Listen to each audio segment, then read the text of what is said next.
안녕하세요. 저는 얼마 전에 시댁과 인연을 끊고 살게 된 40대 여성입니다. 시댁과 연을 끊고 산다고 하면 대다수의 사람들은 그래도 그건 너무하지 않냐.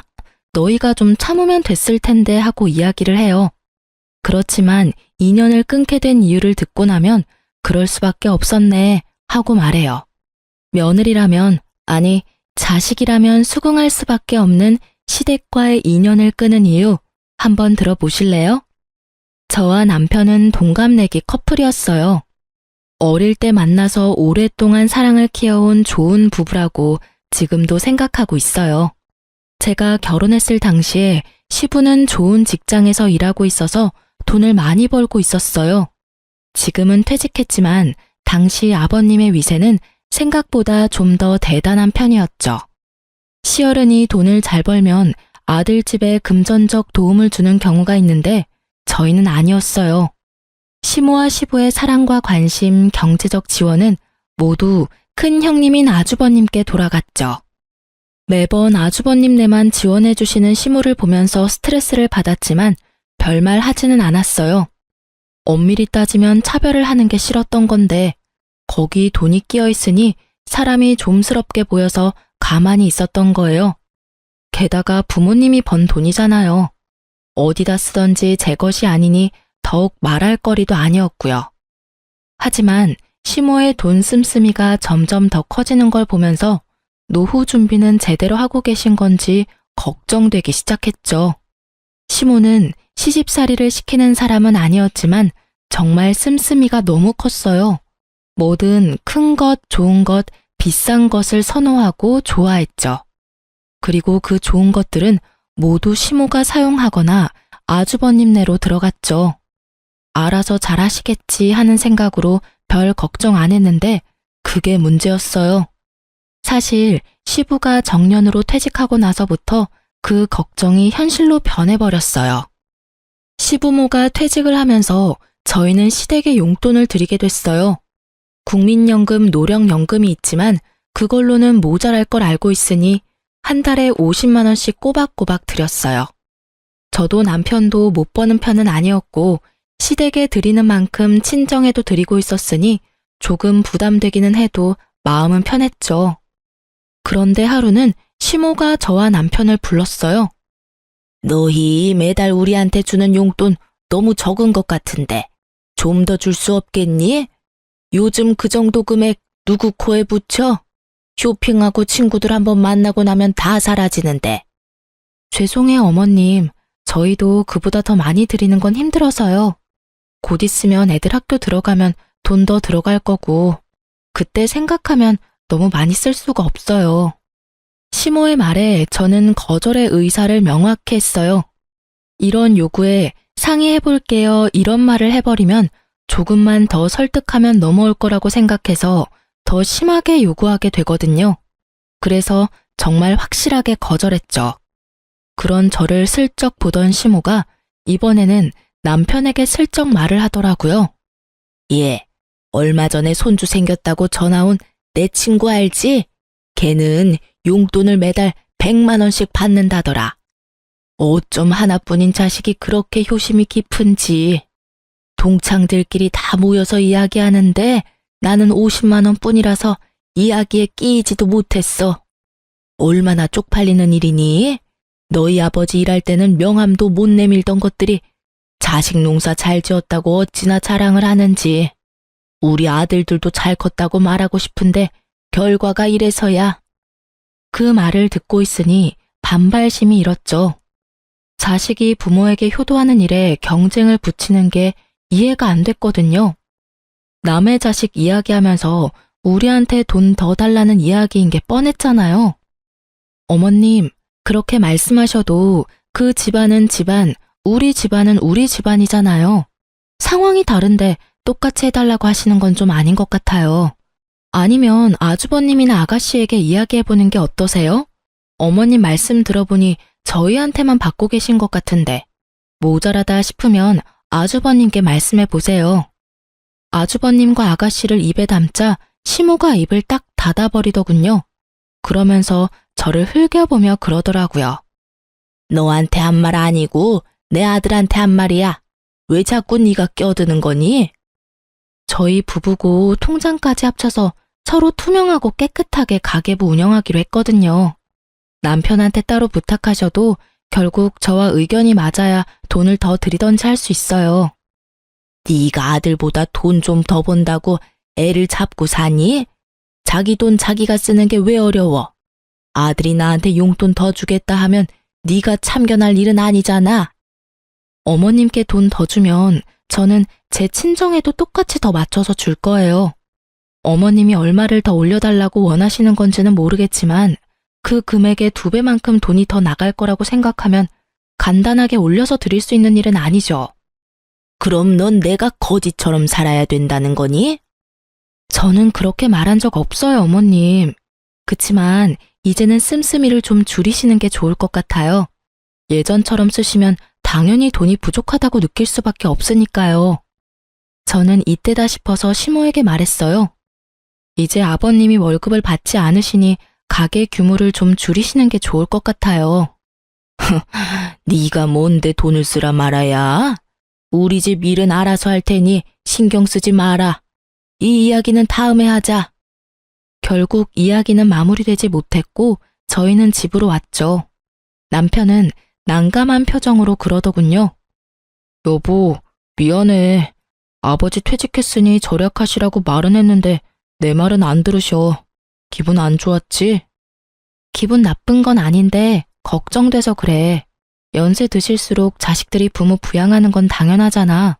그런데 저렇게 돈을 많이 쓰시면 나중에 감당이 안 되잖아. 당신이 말해도 내가 말해도 듣지 않으시면 아주버님께 말해볼까? 형님한테? 형님 아가씨하고 이야기해서 용돈 드리는 거 확실하게 정리하는 게 맞는 것 같아. 어머님 말씀 들어보니 우리만 용돈 드리는 것 같고 부모님 퇴직하셨으니 형제들도 다 같이 드려야 형평성에 맞지. 그렇게 아주버님과 아가씨를 저희 집에 초대해서 말했어요. 얼마 전에 어머니가 용돈이 너무 적다고 하셨어. 우리는 더 이상 드릴 수는 없다는 입장인데 형님이랑 동생 생각은 어떤지 물어보려고 부른 거야. 두 사람은 어머니한테 용돈 드리고 있어? 나도 드리고 있지. 우리 집은 30만 원 드려. 아, 나도 30씩 드리고 있지. 드리고 있다고? 게다가 다들 30만 원씩. 아, 시모가 우리에게 거짓말을 제대로 한 거였어요. 3명 합치면 110만 원씩 용돈을 받고 있었는데 저희한테는 다른 자식들한테는 돈 안 받는 것처럼 말하고 저희가 적게 주는 것처럼 말했으니까요. 이 순간에는 저도 살짝 화가 났어요. 우리가 제일 많이 내고 있었는데 왜 우리한테 돈을 더 요구한 건지 그 생각이 궁금할 정도였죠. 왜 그래? 너희는 어머니한테 용돈 얼마 주는데? 우리는 50만 원씩 드리고 있었는데 왜 우리한테 돈을 더 달라고 하신 걸까? 돈 많이 번다고 자랑질이네. 재수씨 돈 많이 벌잖아. 많이 버는 만큼 내면 되지. 뭔 불만이야? 형이 그런 말 하는 건 아니지. 여태껏 부모님한테 받은 것만 보면 형이 더 많이 내야지 맞는 거 아니야? 어머니 돈 쓸 때 형한테만 썼는데 왜 우리가 더 내? 우리가 더 내는 걸 당연하게 생각하는 형님네를 보고 남편이 화를 냈고 저는 말렸어요. 야, 잘 벌면 좀 더 내면 되지. 뭘 그것 가지고 예민하게 반응해? 마누라 처가댁 생각하는 것도 적당히 좀 해. 우리 식구나 잘 챙기라고. 용돈 더 달라고 한다고 우리 모아서 뭐 할 건데? 더 달라 하시면 더 드려. 너한테 이야기한 것도 너희가 더 줄 수 있을 것 같으니까 말씀하셨겠지. 그래서 우리한테 다 떠넘기면 형은? 형은 더 해줄 생각도 없이 나한테 더 내라고? 난 못해. 다들 30씩 내고 있으니 똑같이 30씩 내던지 아니면 형이랑 동생이 20씩 더 올려서 다 같이 50을 내던지. 야, 난 30씩 드리는 것도 버거워. 그럼 결정됐네. 나도 30씩 낼게. 그럼 되잖아. 내가 뭐하러 형보다 더 많이 내? 내가 받은 게 형보다 훨씬 없는데. 결국 그날은 서로 기분이 상한 채 대화는 종료됐고 남편은 열이 완전히 받았죠. 그리고 저도 아주버님의 행동에 질리기는 마찬가지였어요. 우리한테 모든 걸 미루는 것도 열받았지만 저한테 빈정대듯 말하는 것도 짜증났거든요. 그날 이후 저와 남편은 시모에게 용돈을 주는 날 시모 집으로 찾아가서 말했어요. 어머님, 저희 아주버님이랑 아가씨랑 이야기해봤는데 다들 30씩 드리고 있었다고 하더라고요. 그래서 저희가 내는 만큼 올려서 드리자고 했더니 버겁다고 하셔서 모두 30 맞춰서 드리기로 했어요. 뭐? 웃기는 애들이네. 50씩 주던 걸 왜 30으로 낮춰서 줘? 저희가 어머님한테 많이 드리면 아주버님이 뭐가 되겠어요? 아무리 그래도 어머님 사랑 제일 많이 받은 장남인데 우리보다 덜 주면 기분이 많이 상하실 거잖아요. 그리고 형제 자매들끼리 이런 돈 문제는 확실하고 차별 없이 하는 게 문제가 생기지 않거든요. 그렇잖아도 아주버님께서 저랑 남편한테 돈 많이 버는 거 자랑하냐고 그러시더라고요. 자랑하려고 50만 원씩 드린 건 아닌데 듣는 사람 입장에서는 그런 생각이 드나 봐요. 그래서 30만 원으로 줄인 거니까 어머님이 이해 좀 해주세요. 그래도 줬다가 다시 줄이는 건? 아주버님 생각도 해주세요. 저희만 좋자고 계속 많이 내면 아주버님도 아가씨도 기분 안 좋을 거예요. 이해해주세요. 제 말에 시모는 아무 말 못하더군요. 저희를 속인 데다가 아주버님의 생각까지 듣고 나니 더 달라고 요구는 못하겠나 보더라고요. 그러다가 저희한테 물어보더군요. 너희 그럼 친정에도 적게 주니? 네, 저희 친정에도 30만 원으로 줄여서 드린다고 했어요. 친정에서는 별말 없으셨거든요. 달라고 해서 드리는 것도 아닌데 너희 주는 대로 받겠다고 하셔서 공평하게 줄여서 드리기로 했어요. 그 말을 듣고서는 아예 포기한 것 같더군요. 결국 시모는 용돈 더 달라고 했다가 용돈이 도리어 줄어들어 버렸죠.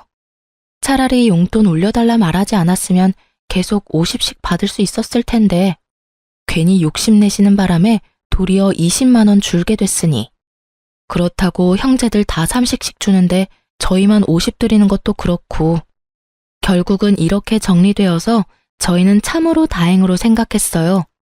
그 이후로 시모는 더 이상 저희에게 용돈을 요구하지는 않았어요. 하지만 뭔가 사야 할 때면 연락 와서 사달라고 하는 경우가 더 늘었죠. 용돈은 용돈대로 쓰고 필요한 건 필요한 대로 저희한테 사달라고 하시는 건데 그것도 나중에는 형님과 아가씨에게 말해서 돈을 거뒀더니 나중에 시모가 그 사실을 알고 나서는 요구하지 않더군요.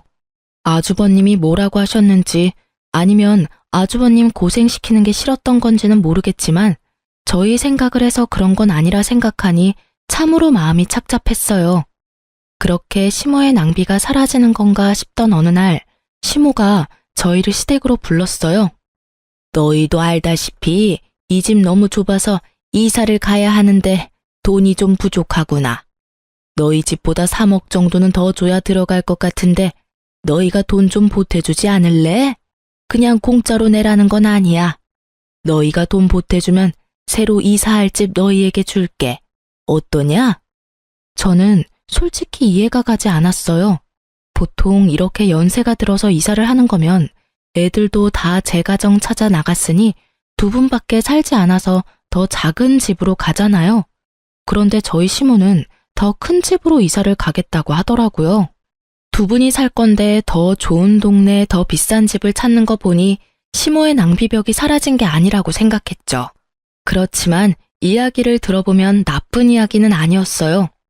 저희는 시댁 친정 도움 없이 저희 돈으로 전세로 신혼집을 마련했거든요.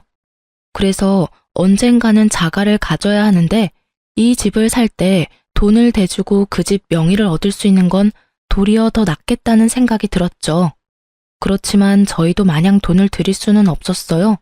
시모의 낭비벽을 알고 있으니까요. 어머님, 좀 더 작은 평수로 가면 돈 안 빌려도 되는데 굳이 큰 집으로 가시려는 이유가 있을까요? 나더러 이거보다 더 좁은 집에서 살라는 거니? 나는 그런 닭장 같은 데서는 못 살아. 공짜로 해달라는 것도 아니고 너희 집으로 명의 돌려준다니까. 일단 살 때는 내 명의로 하더라도 나랑 네 아버지 돌아가시면 그 집 네 집 될 건데. 남편과 상의하고 저희는 돈을 빌려드리기로 했어요. 물론 그만큼의 목돈이 있는 건 아니고 저희가 가진 목돈을 다 넣으면 저희가 급할 때 쓸 돈이 없으니 대출을 진행하도록 하고 저희가 그 대출금을 갚는 형태로 하기로 했죠. 대신 조건을 걸었어요. 차용증을 꼭 쓰도록.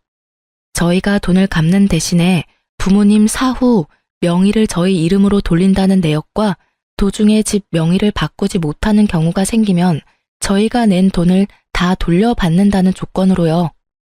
시모는 떨떠름한 표정이었지만 차용증에 지장을 찍었어요. 솔직하게 말하면 시모는 그 차용증이 쓸모없다고 생각하는 것 같더군요. 그렇게 저희는 매달 원금이자 합해서 매달 100만 원씩 시모 아파트 대출금을 갚아갔어요. 힘들었지만 양가 부모님께 나가던 돈도 40만 원 줄었고 그 돈에 좀 더 보태면 못 낼 돈도 아니었죠. 그런데 1년이 좀 지났을까 시모가 잠깐 보자고 하더군요.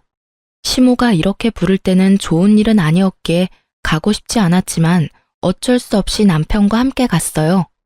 어머님, 저희 부르셨어요? 그래, 앉아봐라. 내가 곰곰이 생각해봤는데 너희 지금 우리가 사는 집에 들어올 생각 없니? 합가 말이다. 합가요? 갑자기 무슨 말씀이세요, 어머니? 너희 어차피 이 집 명의 가져갈 거면 미리 들어와서 사는 게 낫지 않겠나 싶어서 그런 거다. 큰 집이기도 하고 너희들 들어와 살아도 크기는 충분하지. 그리고 돈 나갈 일도 줄어들 거 아니니?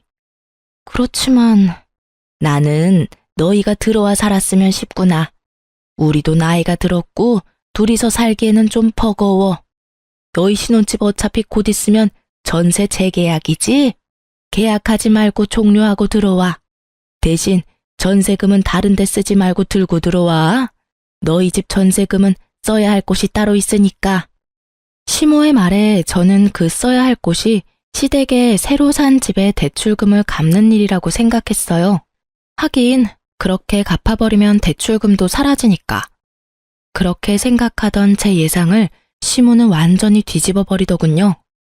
얼마 전에 친구가 크루즈 여행 갔다 왔다고 하지 않니? 나랑 네 아버지도 이번에 크루즈 여행 갔다 오려고. 친구가 하던 것보다 더 비싼 걸로 갔다 와야 되지 않겠어? 뜬금없는 크루즈라는 말에 저도 남편도 당황했어요. 저희 전세 자금을 시모 호사 여행에 쓰라는 말이었잖아요. 제 귀를 의심했죠. 어머니, 무슨 크루즈 여행 다녀온다고 합가를 해요. 여행이면 모아놓은 돈으로 가시면 되잖아요. 모아놓은 돈이 어디 있어? 생활비 쓰느라 다 써버렸는데. 게다가 너희는 용돈도 쥐꼬리만큼 주면서 너희가 나한테 할 말은 아니지 않니? 너희가 용돈이라도 두둑하게 주면 또 몰라도 고작 100만 원 안 되게 주면서 무슨 여행이야? 집에 쓸 돈도 없는데. 어머님, 연금에 저희가 드리는 용돈까지 합치면 한 달에 300 정도 되잖아요. 그런데 그게 모자라다고 하시면. 모자라다면 모자란 줄 좀 알아. 그래서 너희 전셋집 팔고 우리 집에 들어올 거니? 못 가요. 세상에 그런 이유로 합가를 하는 가족이 어디 있어요? 그리고 제가 몇 번이나 말씀드렸잖아요. 소비 좀 줄이시라고요. 도대체 크루즈 비용을 얼마를 쓰시길래 저희 전세금까지 필요할 정도냐고요. 못해도 두 사람이서 가려면 몇 천 정도는 필요하지 않겠어? 거기서 입을 옷들, 장신구들, 가방 그런 것들부터 사고 들어가서 식사 비용이나 이런 것도 만만치 않게 돈이 드는데.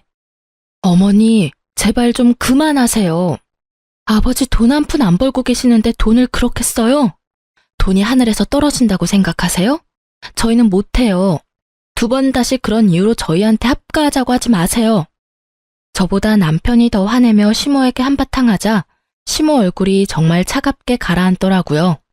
너희 거절했지? 그럼 나도 내가 알아서 하마. 자식 새끼 잘못 둔 게 죄지.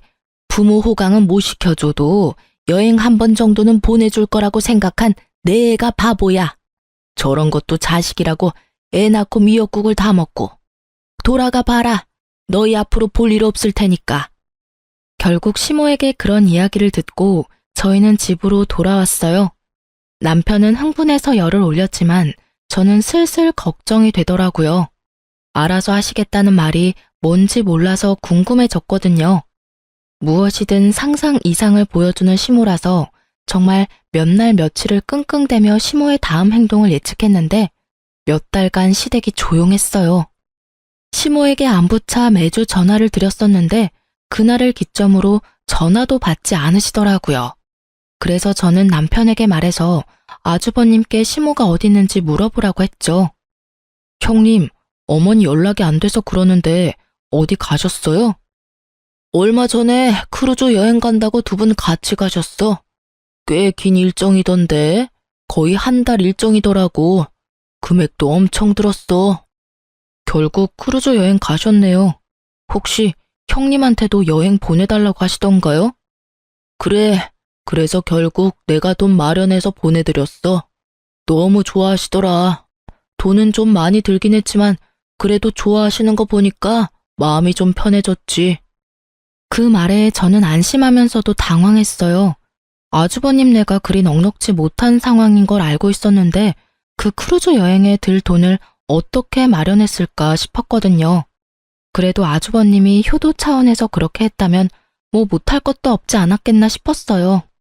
여태껏 시모에게 받은 것도 많은 장남이니 솔직하게 말해서 받은 만큼 돌려드렸다면 가능했을 금액이라고 생각했거든요. 그렇게 전화를 끊고 그 일에 대해 잊었어요. 그런데 시댁에 집 대출금 내는 날이 되었을 때 문득 그런 생각이 들더군요. 시모가 저희에게 크루즈 여행을 위해 들어와서 합가를 하라고 했을 때 그런 이야기를 했잖아요. 전세금을 자기한테 달라고. 혹시 형님네한테도 똑같이 그런 요구를 했을지도 모른다는 생각이 불현듯 떠오른 거죠. 저는 아닐 거라는 간절한 마음으로 시댁의 등기부 등본을 떼봤어요. 그리고 그 자리에서 굳어버렸어요.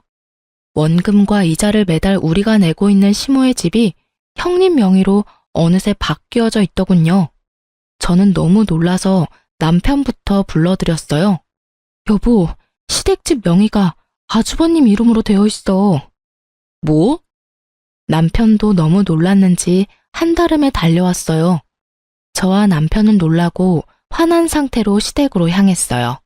집에 갔더니 시모가 태연한 얼굴로 마중 나왔더군요. 너희 무슨 일로 우리 집을 찾았어? 나는 너희 부른 적 없는데. 어머니, 집 명의 어떻게 된 거예요? 왜 이 집이 형 명의로 넘어갔냐고요? 그걸 몰라서 묻니?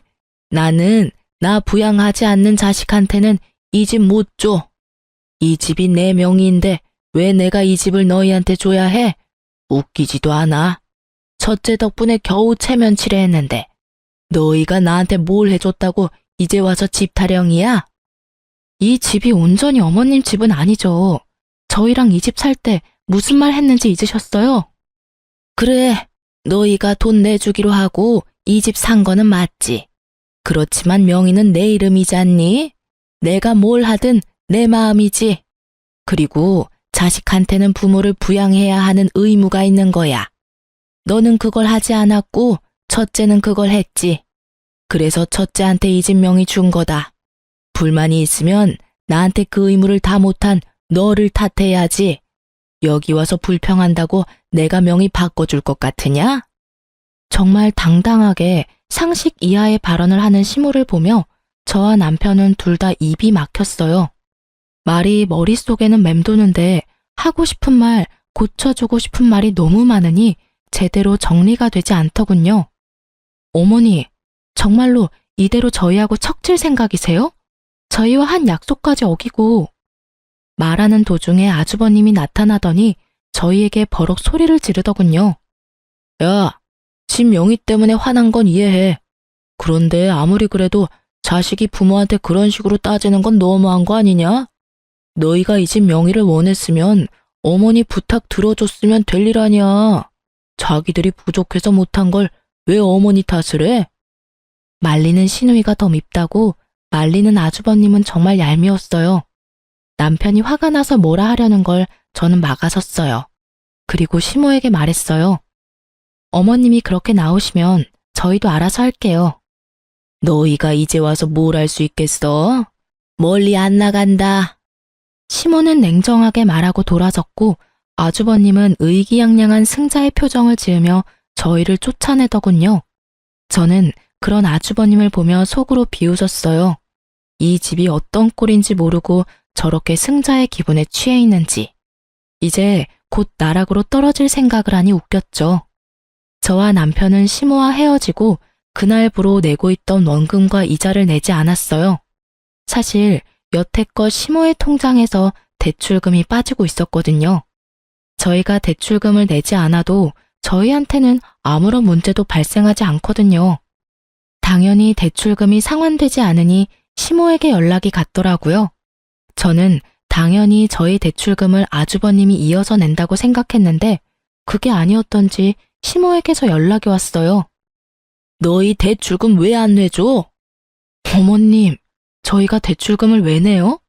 아주버님 명의로 넘어갔으니 아주버님이 내셔야 맞는 거죠. 어머님한테 그렇게 잘하는 아주버님이시니까 잘 내주시겠죠. 시모의 반응을 보니 그 집에 대출이 걸려 있다는 것도 이야기하지 않은 눈치더라고요. 저는 그런 시모에게 한 가지 더 말했어요. 그리고 어머님, 그 집에 저희가 낸 대출금 이자랑 원금요. 거의 2년 동안 내서 거의 2,500 정도 되거든요. 그거 다 돌려주셔야 해요. 차용증 내용 기억하시죠? 돈 빌려드리는 대가로 집 명의 주시는 거였고 집 명의가 부득이하게 바뀌지 못하면 저희가 낸 금액 그대로 돌려주신다고요. 가족끼리 돈 주고받은 건 법적으로 효력가 없어. 넌 그것도 모르니? 그렇게 생각하시고 지장 찍으신 거예요? 그런데 어떡하죠? 가족 간 차용증도 법적 효력 있기는 해요. 그래서 제가 매달 어머님께 꼬리표 달린 돈을 통장으로 넣어드렸잖아요. 빌려드리는 돈이라고 한눈에 알 수 있도록. 통장 이체 내역도 있고 차용증도 세세하게 작성되어 있어서 돈 돌려주시지 않으면 변호사 사무실 찾아갈 거예요. 준 돈은 돌려받아야 하잖아요. 만약 어머님이 안 주신다면 아주버님께 찾아가서 말씀드릴 거예요. 그래도 괜찮으세요? 시모가 잠깐 생각하더니 그러라고 하더군요. 이미 형님은 어머님 네서 합가하여 같이 지내고 있으니 어쩔 수 없이 돈을 갚기는 해야 할 거라는 생각이 든 것 같더라고요. 그래서 저는 아주버님께 전화를 했어요. 제주씨, 바쁘니까 나중에 들으시면 후회하실 거예요. 그 집 혹시 대출금 끼고 있는 집인 거 알고 있으세요? 알고 있지. 어머니가 갚고 계신 걸로 아는데. 그럴 리가 있겠어요? 그 대출 사실 저희가 갚고 있었거든요. 어머님이 그 집 살 때 저희한테 돈 보태면 그 집 명의 저희한테 돌려주신다고 하셔서요. 그래서 지금 나한테 따지려고 전화했어? 그럴 리가요. 이미 명의 넘어갔으니 저는 별로 상관없어요. 그런데 문제가 하나 있거든요. 저희가 그 대출금 이제부터 내지 않을 생각이고 이미 낸 것도 다 돌려받을 생각이라서요. 대출이 얼만데? 집 시세 생각하면 그리 큰 돈은 아닐 건데. 대출 지금 한 달에 100만 원씩 꼬박꼬박 들어가고 있어요. 그리고 여태껏 낸 금액은 2,500만 원 정도 되는데 어머님이 못 갚겠다고 하시더라고요. 그러니 어쩔 수 없이 그 집 명의자인 아주버님께 돈 달라고 하는 거고요. 뭐? 달에 100만 원? 그렇게 많이 들어갈 리가 없는데. 너 우리 속이려고 하면. 속일 생각 없고요. 그건 어머님 대출 계약서 보시면 아실 거예요. 집 살 때 대출 받았으니까. 거기에 원금이자 명확히 적시되어 있을 거예요. 왜 돈이 그렇게 돼? 계산이 맞지를 않잖아. 어머니 전에 살던 집 가격 생각하면 그 정도나 빌릴 필요가 없어. 네, 집값만 계산하면 그렇죠. 그런데 아주버님은 모르셨나 봐요? 어머님이 전에 살던 집을 담보로 돈을 빌리셨더라고요. 뭐? 깜짝 놀라는 목소리를 들으니 정말로 모르는 눈치였어요. 모르셨나 보네요. 어쨌든 어머님은 아주버님께 돈 받으라고 하니 그렇게 진행하려고요. 일단 빌려드린 돈 2,500만 원은 어머님이 갚으셔야 하는데 어머님 돈이 없으니 같이 살고 계신 아주버님께서 갚아주셔야겠어요.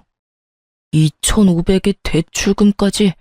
아, 제주씨, 우리가 지금 그런 돈을 낼 만한 상황이 아니야. 말했잖아. 어머니랑 아버지 크루즈 여행 간다고 돈을 너무 많이 쓰셨다고. 게다가 지금 어머님이 쓰고 계시는 돈만 해도. 그건 저희가 알 바는 아니죠. 그런 거 다 감수하고 어머님이랑 같이 살기로 하신 거 아니에요? 어머님 낭비벽 있으신 거 몰랐던 것도 아니면서. 그리고 저희는 만약에 이 돈 돌려받지 못하면 변호사 찾아가서 소송을 걸든 뭘 하든 다 해볼 생각이에요. 부양하고 계시니까 그분이 친 사고는 잘 처리해 주실 거라 믿어요. 변호사 이야기까지 하니 아주버님도 살짝 놀란 것 같더라고요. 이렇게 강하게 나올 거라는 생각은 못했겠죠. 아주버님이 잠시 고민하더니 저녁에 시댁으로 오라고 하더군요. 같이 모여서 어떻게 할지 상의하자고요. 그날 저녁에 시댁에 갔는데 정말 웃기지도 않은 개그쇼를 보는 것 같았어요. 어머니, 왜 둘째한테 돈 빌리고 있는 거 이야기 안 하셨어요?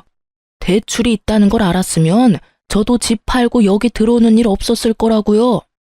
이 집이 탐나서 들어오겠다고 한 건 너였잖니? 이제 와서 지금 부모한테 화풀이야? 예, 화풀이에요. 도대체 이 집에 잡혀있는 대출금 하며 어머님이 평상시에 쓰는 돈까지 제가 얼마나 힘들게 사는 줄 아세요? 와이프 얼굴 보기도 겁난다고요. 나한테 화내지 말고 둘째한테 이야기해. 얘네들이 대출금 내주기로 했으면서 안 내주는 거니까. 그래, 너희도 그래. 어머니한테 준 돈 2,500 어떻게 나한테 그렇게 악착같이 받으려고 하냐? 솔직히 나도 어머니한테 당한 건 마찬가지잖아. 저희랑 아주버님은 시작이 다르잖아요. 저희는 어머님 지원 한 푼 없이 결혼했고 아주버님은 어머님한테 집 받으셨잖아요. 그 집 팔고 들어오신 거면 어머님도 아주버님도 돈 꽤나 남았을 텐데 뭐가 그렇게 아쉽고 억울하세요? 그렇게 치면 여태껏 아무것도 받은 것 없이 부양만 해야 했던 저희는 뭐가 돼요? 아니, 아직까지 그런 걸로 따지면 솔직히 어머니한테 내가 받은 게 많다고 생각하는데 그렇지만도 않아. 우리도 그렇게 많이 받은 거 없어. 집도 이번에 팔면서 적자 봤어. 어머니 크루즈 여행 가는데 준비금이랑 여행비, 쇼핑비 하고 나니 남는 돈이 없다고. 그거야 아주버님 사정이죠. 그래서 저희가 낸 2,500 돌려주실 거예요? 안 주시면 저희도 법적인 조치 취할 거예요. 저희는 아주버님이랑은 다르게 시댁에 한 푼도 받은 게 없어서 증여나 뭐 이런 명목으로 돈 떼일 일 없거든요. 받은 돈이 없으니 돌려줄 돈도 없었어요. 그러나 빌려준 돈은 있으니 다 받을 수는 있었죠. 결국 저희의 맹렬한 저항에 부딪힌 아주버님은 저희에게 2,500을 돌려줬어요. 그렇게 저희는 겨우 원금을 회수했죠. 형님, 어머니, 앞으로는 저희한테 연락하지 마세요. 두 사람이 저와 제 와이프 대하는 거 보고 이젠 질려서 여기 있고 싶지도 않아요. 와이프 보기도 부끄러울 정도라고요. 그러니까 앞으로 연락하지 말고 삽시다. 결국 남편은 시댁과 인연을 끊겠다 말하고 헤어졌어요. 집 밖으로 나오는데 여전히 시모와 아주버님이 큰 소리로 싸우고 있더군요. 현관 밖까지 들리는 고함 소리에 저와 남편은 고개를 저었어요. 그렇게 저와 남편은 집에 돌아왔고 그 이후로 정말 시댁과 연을 끊고 살았어요. 3년 정도 연락 없이 지냈지만 가끔 막내 아가씨가 연락을 주기는 했어요. 그 집안 사람이기는 했지만 결혼해서 조금은 먼 사이가 됐고 남편처럼 어머님의 장남 사랑의 피해자인 사람이었으니 연락을 하고 지내긴 하더라고요. 그런데 3년 좀 지나고 저희 집으로 시모가 찾아왔더군요. 저와 남편은 당황했어요. 이렇게 시모가 직접 찾아올 줄은 상상도 못했으니까요. 안으로 들였는데 그때 당시에 저희는 친정 부모님과 같이 살고 있었거든요. 시모는 들어오자마자 그 말부터 하시더군요. 이런 불효자식 같으니 자기 부모는 모실 생각도 안 하고 마누라 부모를 모시고 살아? 여자한테 꽉 잡혀서 살면서 아주 몹쓸 인간이 됐어. 어머니, 그런 말씀 하려고 여기 오신 거예요? 그러면 돌아가세요. 나도 여기서 좀 살아야겠다. 네 형하고는 못 살겠어. 구두쇠 같은 게 돈 한 푼 안 주고 사람을 부려먹잖아. 갑자기 그게 무슨 말씀이세요? 저희 집에 이미 장인 장모님 같이 살고 계시는데. 그거야 내 알 바가 아니지. 여기 네 집이잖아. 그러면 내가 내 아들 집에서 지내겠다는데 누가 뭐라고 할 거야? 너도 내 자식이면 당연히 부모 모실 생각이나 해야지. 치마폭에 쌓여가지고는 사내 새끼가 돼서 이게 무슨 꼴이야? 제 꼴이 어때서요? 어머니, 자식 이용해 먹으려고 했던 사람이 어머니 자신인 거 잊으셨어요? 형님하고 무슨 일로 틀어져서 저한테 찾아와서 괴롭히는 건데요. 저는 어머니랑 같이 살 생각 전혀 없으니까 나가주세요. 너 어떻게 이런 식으로 대해? 너도 내가 돈 없다고 무시하는 거야? 이래서 내가 명의를 먼저 줘버리는 게 아니었는데 네 형도 그렇고 너도 그렇고 사람이 어떻게 그렇게 냉정하니? 네 형은 나를 아주 범죄자 취급을 해. 매번 크루즈 여행 보내준 거, 집 대출금 이야기하지 않은 거, 그런 말 하면서 나한테 화만 내고. 나도 할 말 많아. 내가 지한테 얼마나 많은 걸 해줬는데 어떻게 그놈이 나한테 이런 모욕을 줘? 어머님, 아주버님이 나쁜 마음이셨으면 이미 어머님 내쫓았겠죠. 그런데 내쫓지 않고 집에 같이 산다는 건 나쁜 마음에서 그러는 건 아니실 거예요. 나쁜 마음이 아니면 그게 뭐니? 돈을 한 푼을 안 줘. 친구들 만날 때 옷 좀 사입으려고 했더니 고작 그것도 못하게 받고 한 달에 용돈을 꼴랑 30만 원만 주는 게 너무하잖아. 게다가 너희도 그래. 꼴랑 집 명의 바꾼 걸로 마음 상했다고 부모한테 주는 용돈을 안 주면 어떡하니? 어머니, 저희도 연락 없었지만 저희한테 연락 주신 적도 없는 게 어머니예요. 어떻게 여태껏 한 번도 연락 없으시다가 또 본인 필요할 때만 나타나서 부모 자식 운운하시는 건데요. 화내며 소리 지르는 남편을 제가 달랬어요. 어머님, 아주버님 좋아하셔서 아주버님한테 집 명의 주셨잖아요. 그러면 아주버님 곁에 계시는 게 가장 행복하실 거예요. 조용히 있으면 먹고 자고 쉬는 데는 문제 없으시잖아요. 그렇죠? 제가 저번에도 말씀드렸지만 씀씀이만 줄이시면 다 좋게 해결될 일 같네요. 나는 싫어. 어떻게 이렇게 없이 살아? 해야 할 게 얼마나 많은지 아니? 게다가 얼굴만 마주치면 잔소리까지 하는 아들까지. 내가 시집을 다시 왔나 싶을 정도야. 아이고, 그러니 내가 너희한테 찾아왔잖아. 너희도 내 자식이고 응당 자식이라면 부모를 모시는 게 맞지. 지금 당장 사돈댁 내보내고 나 들어갈 자리부터 마련해라. 정말 막무가내도 이런 막무가내가 없더라고요. 시모가 아주버님네서 어떻게 지냈는지 아가씨에게 들어서 잘 알고 있던 우리는 지나가던 개에 물린 느낌이었어요. 아주버님의 분노가 대단하다고 하긴 하더라고요. 멀쩡한 집까지 팔고 그 돈으로 시모 크루즈 여행 보내주고 대출빚 남은 집 얻은 웃긴 모양새가 됐잖아요. 더 큰 집에서 편하게 살 줄 알았는데 그 집에는 대출이 가득 잡혀 있었고 사람 잡는, 아니 돈 먹는 어른까지 있었으니 말이죠. 한 달에 100만 원을 넘게 혼자서 쓰는 시모 때문에 아주버님이 화를 낸 적이 한두 번이 아니라는 이야기도 들었으니까요. 결국 모든 용돈 회수하고 집에서 집안일이나 하라는 아주버님 말에 반발해서 온 곳이 저희 집이라니. 저희에게 오면 저희가 무조건 받아줄 거라고 생각한 것 같더라고요. 저희는 그럴 생각이 눈꼽만큼도 없었는데 말이죠. 시모가 와서 이렇게 막무가내로 굴기 전에는 남편도 마음이 좀 약해지는 눈치였었어요. 그래도 어머니잖아요. 그런데 우리 집에 와서 저렇게 밀어붙이는 시모를 보며 남편은 자신의 기억이 많이 미화됐었다는 걸 깨달은 모양이더군요. 게다가 시모는 저희 집에 오기 전에 아가씨 집을 먼저 갔었어요. 아가씨가 이야기를 해줬거든요. 그래서 저희 집은 안 오겠거니 생각했었어요. 저희와는 워낙 큰 트러블이 있어서 오지 않을 거라고 추측했었거든요. 그런데 결국 저희 집까지 찾아온 걸 보면서 남편은 더 열받은 거죠. 우리한테 정말 오기 싫었는데 장남이 있는 집이 너무 싫어서 우리한테라도 빌붙으려고 온 것 같은 모양새라 남편은 더 용서 못하는 것 같더라고요. 여태껏 형님 들러리로 살았고 시모에게 그럴듯한 애정도 받지 못한 채 컸는데 자기를 부양하라는 의무만 요구하니 화가 날 수밖에요. 남편이 무척 차가운 얼굴로 시모에게 말했어요. 하늘이 두 쪽 나도 제가 어머니 모실 일은 없을 테니 집으로 돌아가세요. 왜 삼남매들 모두 어머니를 모시기 싫어하는지 이유를 본인이 곰곰이 생각해 보시고요.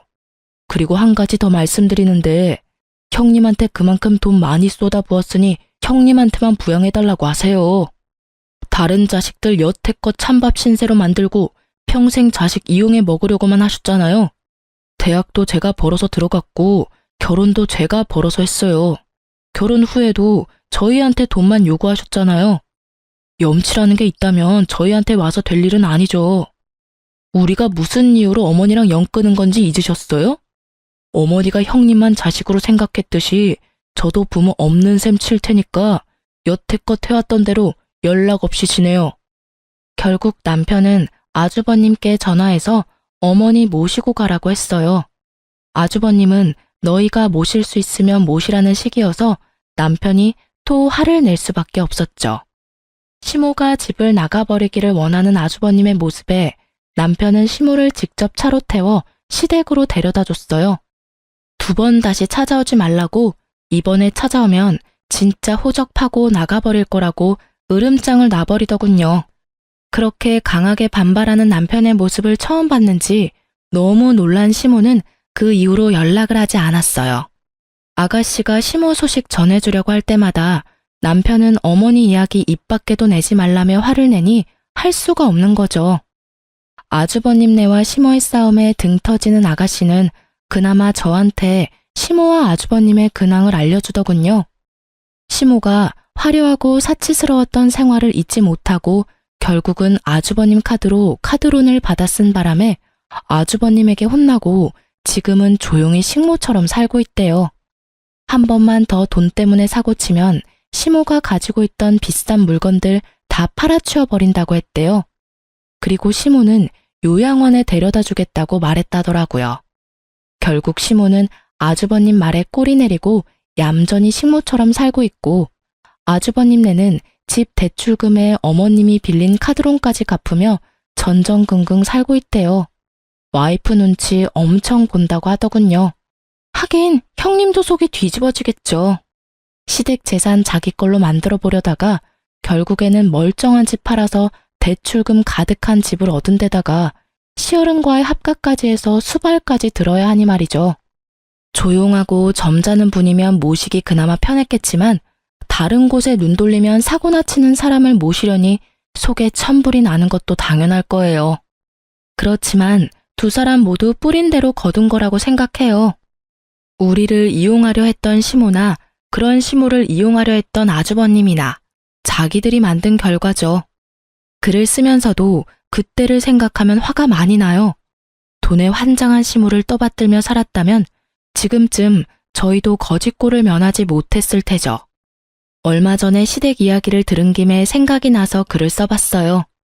시댁과 이런 일로 부딪히는 일은 많을 거예요. 저희는 휘둘리기 싫어서 인연을 끊는 방법을 선택했죠. 이게 나쁘다고 생각하는 사람들도 있어요. 하지만 당해보지 않은 사람은 그 스트레스를 모르죠. 긴 글 읽어주셔서 고맙습니다. 스트레스 받지 말고 즐거운 하루 보내세요.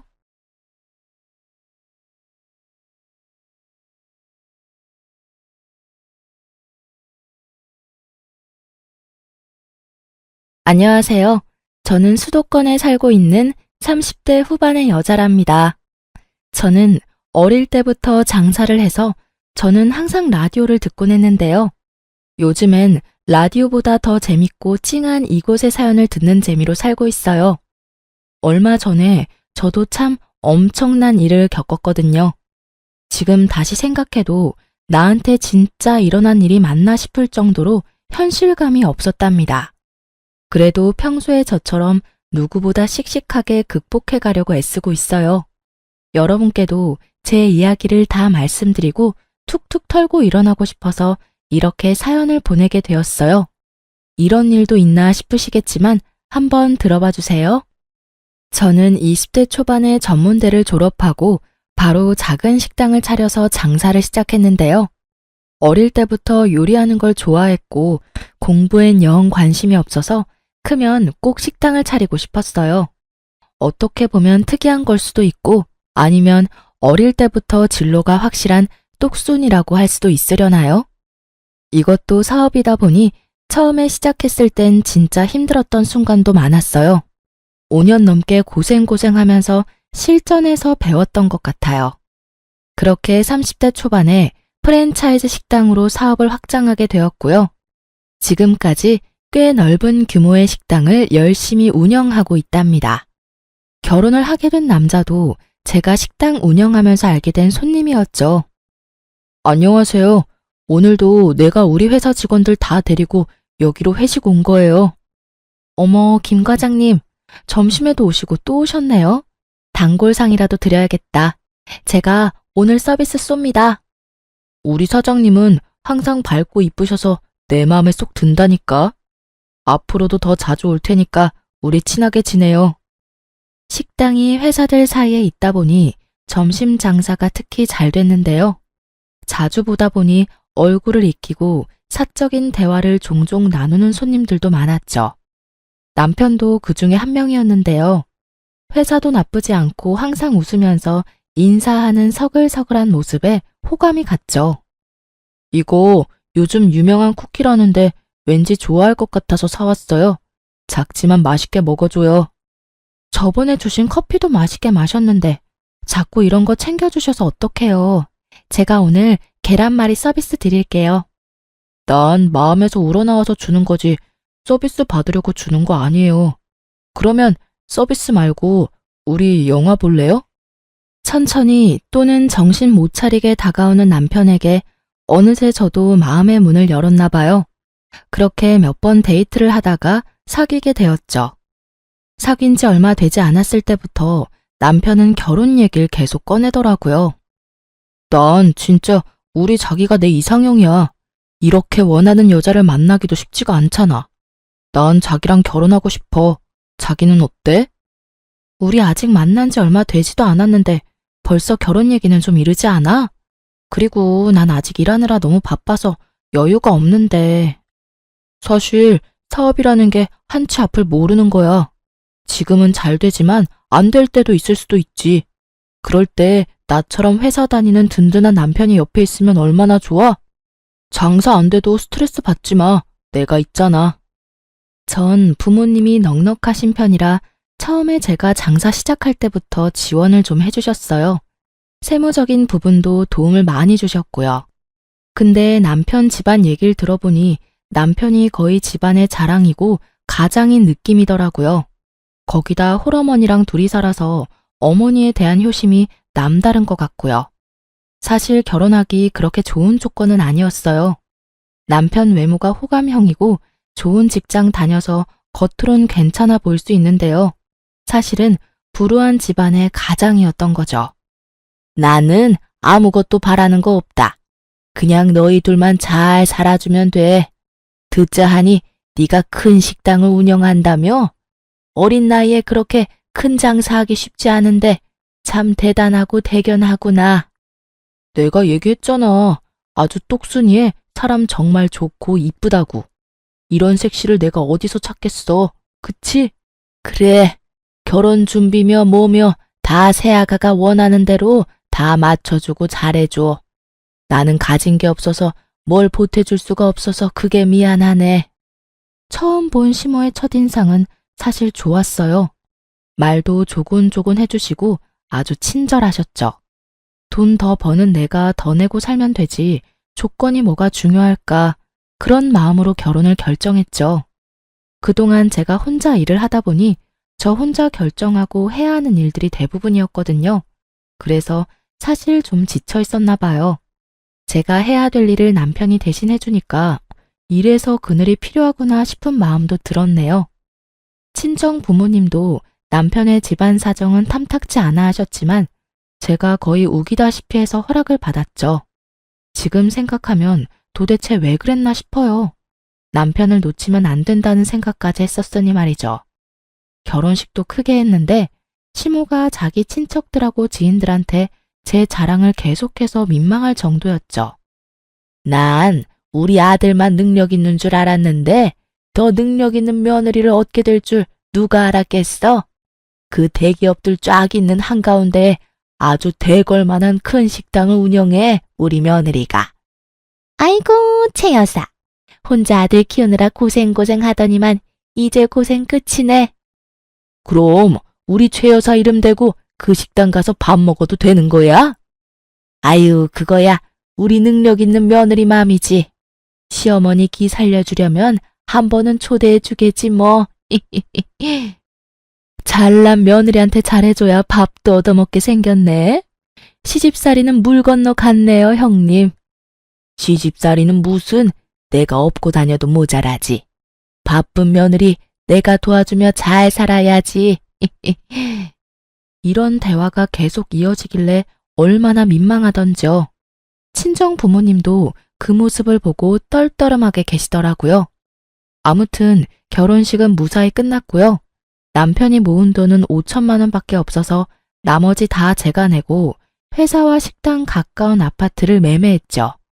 제가 살던 아파트를 처분하고 옮긴 거였는데요. 남편이 은근슬쩍 이러더라고요.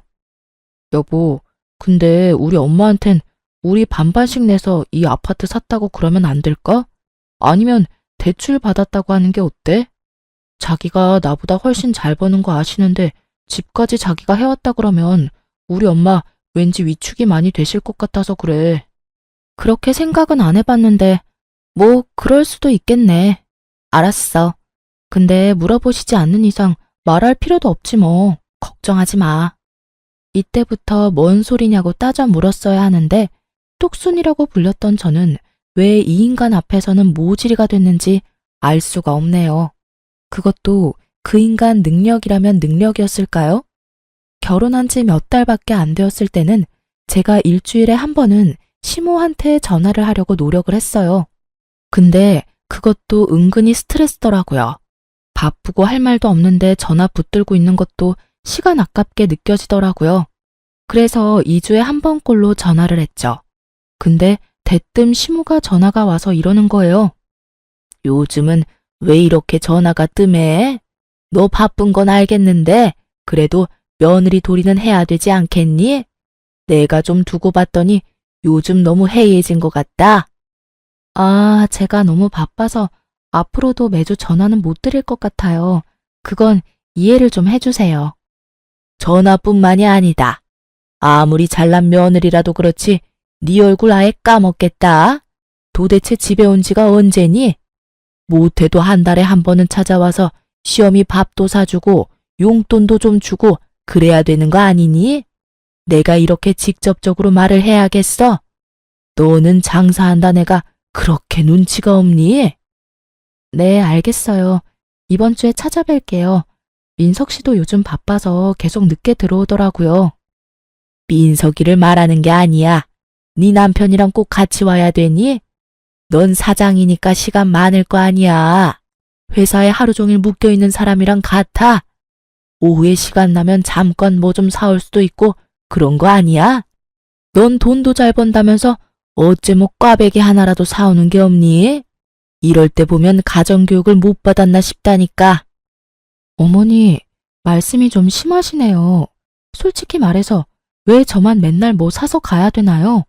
민석 씨는 결혼하고 저희 집엔 한 번도 안 갔어요. 며느리랑 사위가 같니? 너는 이제 우리 집 사람인데 자주 왔다 갔다 하는 게 당연한 거지. 아무튼 이번 주에 꼭 와라. 양손 무겁게. 알았니?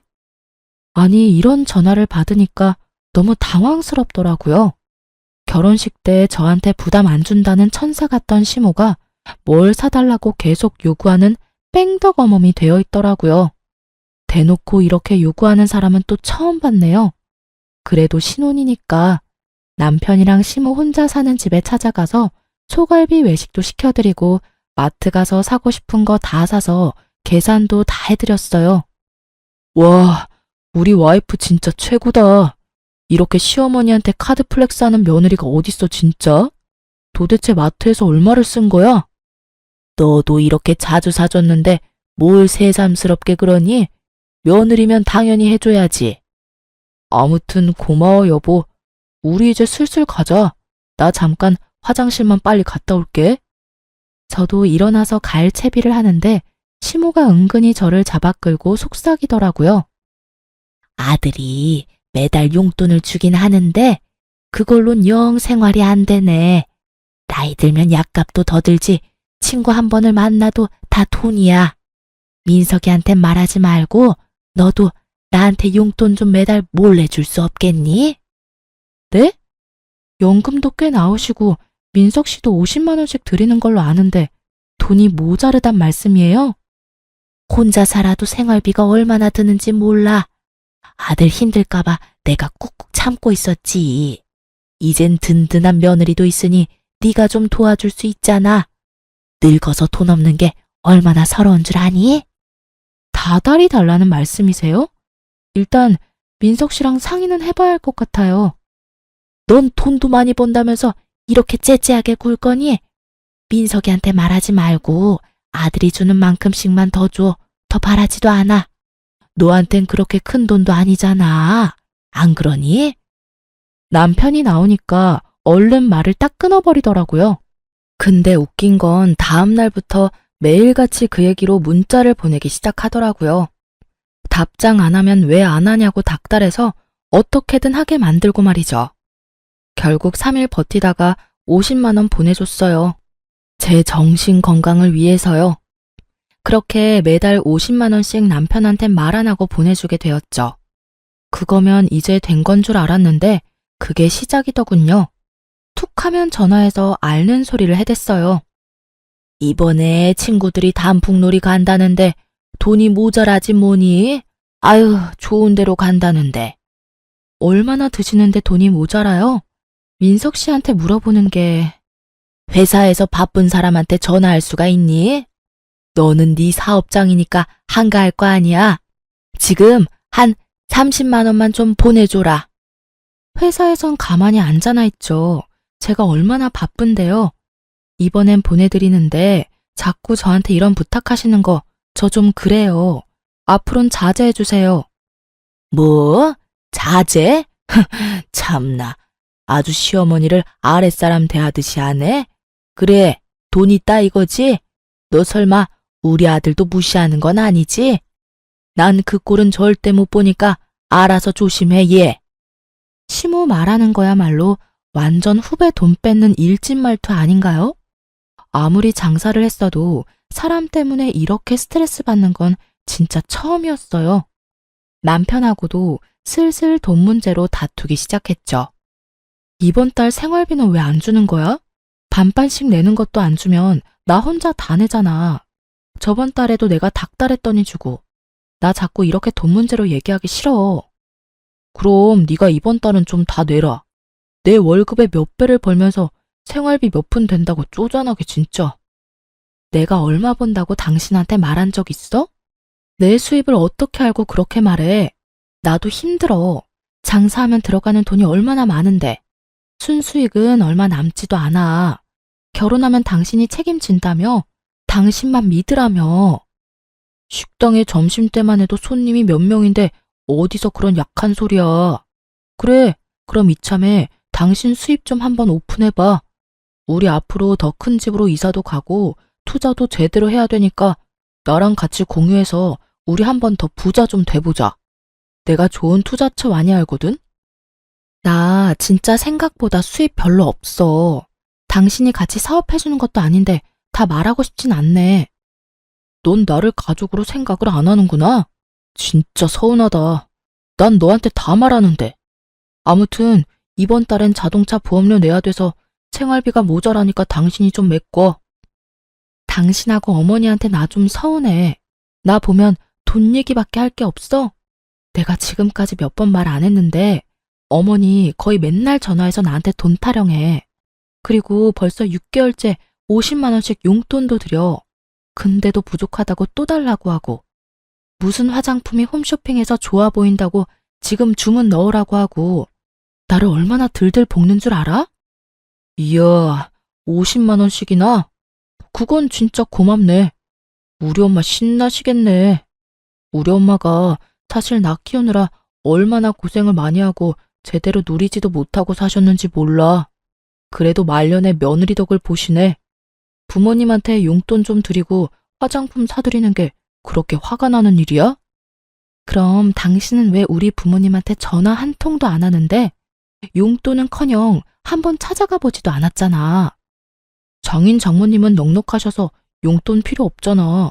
나보다 더 돈이 많으신데. 자기 똑순이인 거 좋지만 너무 나한테까지 딱딱하게 굴지 마. 우리 이제 부부인데 서로 좀 나누면서 살자. 돈 문제만 나오면 얼마나 요리조리 피해가는지 오히려 저를 나쁜 사람을 만들어서 벙칠 때가 한두 번이 아니었어요. 저도 참 바보 같은 게 공과금 밀리면 남편처럼 그냥 신경 쓰지 않고 버티면 됐었는데요. 그걸 못 참고 제가 다 내고 카드값 다 갚고 그렇게 호구 잡히며 살기 시작했죠. 남편은 이런저런 핑계를 대면서 이혼할 때까지 결국 생활비를 주지 않았었네요. 저도 마치 저를 돈줄로 생각하는 남편의 태도에 정이 확 떨어졌죠. 하지만 저를 더 미치게 한 건 다름 아닌 시모였어요. 일도 안 하니 심심했는지 자꾸 식당으로 찾아오더군요. 물론 신혼 때야 오면 반겨주고 직원들에게 소개도 시켜주고 식사도 대접하고 했죠. 근데 거의 일주일에 한 번씩은 꼭 오더니 점점 오는 횟수가 늘어나기 시작했어요. 아니, 저 홀서빙 하는 애는 처음 왔니? 왜 저렇게 서툴러? 내가 계속 지켜봤는데 계속 실수한다 얘. 주의 좀 줘. 어머니, 자꾸 직원들 불러서 그런 얘기하시면 직원들이 불편해해요. 여기서 다들 오래 하신 분들이에요. 그런 행동 불편하니까 그러지 마세요. 아니, 내가 그 정도 말도 못하니? 오래 하면 뭐하니? 일을 잘해야지. 내가 보니까 엉망으로 하는구만. 사장이 너무 유하면 안 되는 법이야. 제가 알아서 할 테니까 식당 일은 참견하지 말아주세요. 그리고 한창 바쁜 시간에 너무 자주 오시는데 솔직히 저 어머니 챙겨드릴 수가 없어요. 앞으로는 너무 자주 오시는 건 안 될 것 같아요. 난 너 힘들까봐 조금이라도 거들 게 있을까 해서 와보는 거지. 식당이 어떻게 되는지 보기도 하고. 그래, 이왕 말이 나와서 하는 말인데 내가 여기서 일을 좀 하면 어떠니? 나도 요즘 무료해서 몇 시간만 잠깐 일하면 딱 좋을 것 같은데. 네? 안 돼요. 생각보다 일하기 힘들어요. 그러다 다치거나 아프시면 더 불편한 상황만 생기고요. 딱 바쁜 점심시간에 3, 4시간만 일하면 안 될까? 나 예전에 식당 일 해봤어. 잘할 수 있다. 며느리 식당에서 일도 하고 돈도 벌고 얼마나 좋니? 일을 하고 싶어도 나이 때문에 어디서 써주는 데도 없고. 늙으면 얼마나 서러운지 모른다. 그래도 시어머니가 직원으로 일하는 건 안 되죠. 제가 어머니한테 큰 소리 칠 수도 없고요. 그건 안 될 것 같아요. 못하면 혼내도 돼. 나 그런 걸로 꽉 막힌 사람 아니야. 나 지금은 가볼 테니까 꼭 좀 생각해봐. 응? 시모가 불쌍한 척까지 하면서 아주 신신당부를 하면서 식당을 나가더라고요. 모든 상황을 지켜보고 있던 직원들과 눈이 마주치자 저도 멋쩍어져서 그냥 웃기만 하고 말았죠. 시모는 참 저를 여러모로 힘들게 한다고 생각했어요. 그냥 투정만 부리고 말겠지 했는데 그게 아니더군요. 그날 밤에 남편도 얘기를 들었는지 한마디 거들더라고요. 어머니가 당신 도와준다는데 왜 싫다고만 해? 어머니도 무료하지 않게 일하시고 좋잖아. 내가 내일부터 식당 나가시라고 말해놨으니까 당신도 그렇게 알아. 진짜 웃기고 있어? 당신이 사장이야? 왜 마음대로 결정을 해? 사람 한 명 들이는 게 얼마나 할 일이 많은데. 거기다 그냥 일하는 것도 아니고 돈 받고 한다며. 아, 그냥 적당히 당신이 알아서 용돈 챙겨주면 되지. 난 몰라. 내일부터 출근한다고 하시니까 잘해드려. 둘이 합심해서 밀어붙이는데 아주 어이가 없더라고요. 그렇게 시모는 다음날 아침에 와서 행주 들고 이리저리 휘젓고 다니더라고요. 제가 그냥 가라고 아무리 말해도 듣지 않았죠. 그래서 알아서 지쳐서 나오지 않도록 일을 한번 계속 시켜봤죠. 근데 의외로 열심히 하시고 직원들하고도 농담도 하시면서 잘 지내시더군요. 한 달이 다 되도록 매일같이 나와서 꽤 열심히 일을 하셔서 직원들도 좋아하더라고요. 여기 한 달 일하신 월급이에요. 너무 감사해서 제가 넉넉히 넣었어요. 제가 그동안 어머니를 오해했던 부분이 있었나 봐요. 3시간 일하시는 거지만 제가 정식으로 직원으로 신고도 해드렸으니까 앞으로도 열심히 도와주세요, 어머니. 어머, 이렇게 많이 줬어? 고맙다. 가족 좋다는 게 뭐니? 나도 앞으로 더 열심히 도우마. 하지만 그게 저한테 잘 보이려고 신경 쓴 거였어요. 거의 3개월 가까이 시모가 식당에서 같이 일했는데 점점 선을 넘는 모습을 보이기 시작했죠. 아무리 직원들이 자기보다 나이가 어리다고 해도 너무 막대하고 명령하는 모습에 손님들도 뒤돌아 쳐다볼 정도였어요. 어머니, 저도 우리 직원들한테 큰 소리 안 내는데 어머니는 같은 직원인데 그러면 안 되죠. 아니, 너무 답답하게 구니까 그렇지. 내 딸뻘인데 내가 그런 말도 못하니? 더군다나 사장이 내 며느리면 난 회장 대접 받아야 되는 거 아니니? 그게 뭔 황당한 소리예요. 여기가 뭔 회사도 아니고. 그냥 식당 하나 가지고 무슨 회장 소리를 해요. 남들이 들으면 웃어요. 아무튼 제발 좀 직원들한테 막대하지 마세요. 그러는 너는 사장이면서 맨날 어디를 그렇게 나갔다 오니? 아이고, 네 팔자가 최고다. 여기서 뭔 일을 많이 하기를 하나 오후에는 마음대로 나갔다 오지. 우리 아들은 밤까지 회사에 묶여서 고생을 하는데 넌 남들 출근할 때 자고 얼마나 편해? 자영업하는 게 얼마나 스트레스가 많은지 알지도 못하면서 그런 말을 하세요? 여기 자리 잡을 때까지 3년을 새벽 2시까지 일했네요. 제가 고생한 만큼 이제 자리가 잡힌 거예요. 남들 앞에선 그런 소리 마세요. 너야말로 그렇게 직원들 앞에서 나를 타박하니까 그걸 보고 다른 애들이 나를 우습게 보는 거 아니야? 내 말은 아주 귀뚱으로 듣고 말이야. 내가 뭔 소리를 하면 한 번을 그냥 네 어머님 말씀이 맞습니다 하는 적이 없어? 식당에서 일하실 땐 직원과 사장이죠. 죄송한데요. 이러시면 식당 분위기도 안 좋아지고 직원들도 불만 나오고요. 이번 달까지만 해주시고 그만 나오셔도 돼요. 요즘 휴가철이라 손님이 좀 줄었기도 했고요. 뭐? 싫다. 내가 왜? 여기가 네 식당이야? 결혼했으면 이제 우리 민석이 식당도 되는 거 아니야? 내가 왜 우리 아들 식당에서 쫓겨나? 별꼴이야. 갑자기 시모가 급발진을 하면서 마구 화를 냈어요. 다행히 손님이 없었기 망정이지 심지어 반찬 그릇도 막 바닥에 던지면서 성질을 내는 거예요. 매니저와 다른 직원이 어머니를 다독이면서 간신히 밖으로 데리고 나갔죠. 그렇게 상황은 마무리가 됐지만 너무 놀라서 아주 심하게 뛰는 심장이 진정이 안 되더라고요. 직원들도 제 눈치를 보는데 얼마나 민망하던지요. 그 후로 시모는 아무 일도 없었던 것처럼 행동하더라고요. 솔직히 소름 끼쳤어요. 아직 저는 그날이 잊혀지지가 않았고 더 이상 시모를 마주하는 게 힘들더라고요. 어떻게든 시모를 식당에 못 나오게 해야겠다고 뒤늦게 생각했죠. 시모한테 완전히 빈말을 한 것도 아니었어요. 요즘 들어 수입이 줄어들고 있어서 걱정이 많이 되었거든요. 그렇다고 그렇게 큰 차이는 아니지만 어디에서 돈이 새고 있나 싶어 신경이 많이 날카로워져 있었답니다. 그런 제 마음은 아무도 모를 거예요. 그런데 그쯤 남편은 갑자기 무슨 골프를 친다고 골프채를 사고 옷을 사고 난리를 치더라고요. 무슨 돈으로 그 비싼 걸 다 샀어? 이번에도 나보고 카드값 다 메꾸라고? 아, 걱정 마. 내가 낼 거니까. 당신은 참 사장님답지 않게 여전히 쪼잔해. 남편이 운동 좀 시작한다고 하면 응원을 해줘야지. 또 돈 타령이야?